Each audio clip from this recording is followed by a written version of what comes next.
What's going on, my brothers and sisters? It has been a very, just sad week. A lot of evil things happening in this world. Now, the thing that, I'm constantly praying about, there's a lot of evil things happening that we are able to see. But I personally believe that, through just prayer and spending time with God, that there's a lot of evil things happening that we don't see. There's a lot of manipulation behind the scene, and we call some of it, conspiracies and things like that. And there are some things, some things people take too far. But the reality is there are people, that are in positions of power that do not have the Spirit of God, that do not have a relationship with God, that are led by the spirit of this world. And I always tell you guys, it is like the earth is just on a crash course to destruction.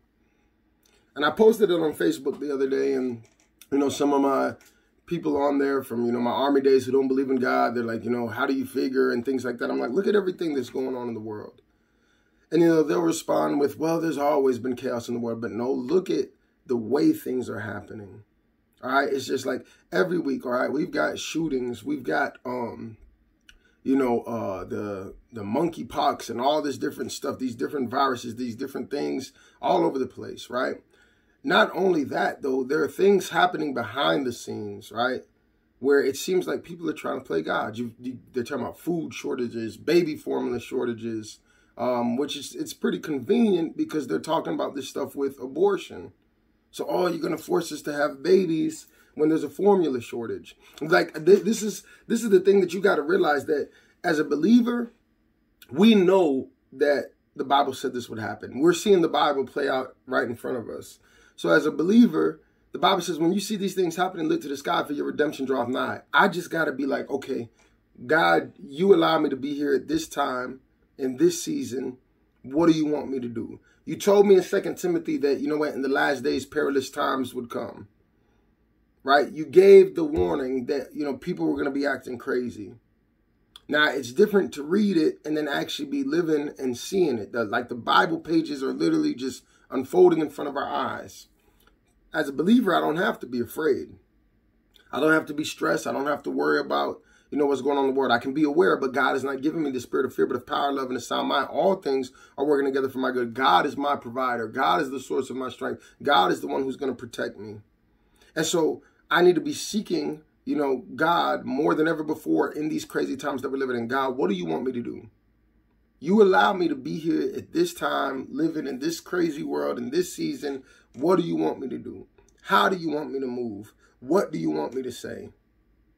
God is looking for some people to stand up and be bold. This world is going bonkers, and it's waiting. It's literally waiting for, the sons and daughters of God to just stand up. You see these school shootings and things. It's horrible. But I can't just help but wonder when I look at the timing of these things. Every time we come around elections, right, there's these shootings just popping up. We hadn't had something like this in a while. And I think to myself, man, would people go that far, to do something so sick and evil for political points? People have these 9/11 conspiracies, we did it to ourselves and things like that. But then when it comes to this kind of stuff, are there people really, just that evil, that wicked? And for some reason, it's like people don't want to believe that. We just want to believe that these people that are in charge just have our best interests in mind. They're not trying to manipulate us. They're not trying to play us. The media is the biggest false prophet. The Antichrist is going to work hand in hand with the media. I tell you guys this all the time. When I see like Hollywood and the music industry and, all the major media outlets saying one thing, I'm like, where do you get your information from? What is the inspiration? Is it a love for truth?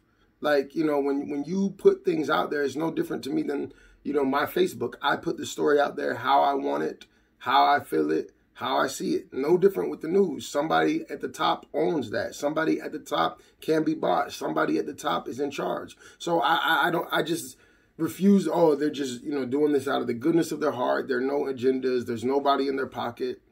They're not trying to sell a certain narrative or perspective. And so if I just follow the flow of the world and I just go with the flow of the world and I just assume that, these people just, have my best interests at heart, I'm going to be deceived. The Bible talks about doctrines of devils, seducing spirits, strong delusion. Look at this stuff that's going on. This is what's happening, you know, in the schools now. And, you know, when I post about it, what's so crazy is like people are like in denial. Like the ones who like, you know, don't believe in God, like they want to be in denial. Like they know this stuff is crazy. But it's like any other excuse, you know, like they try to twist it, anything just to not involve God, to not involve in being accountable, to not involve that one day you're going to stand before him and have to give an account for your life. They see all this crazy stuff happening and they want to try to downplay it. Jesus is coming soon. The earth is on a crash course to destruction because that's what the Bible said was going to happen in the end. And then it makes it very appealing, you know, for the Antichrist to come out and say, oh, look, I'm going to fix this, I'm going to fix that, I'm going to fix that. I can fix all these problems. He start fixing stuff, people going to bow to him. Something to think about. Be blessed, be encouraged, don't be deceived.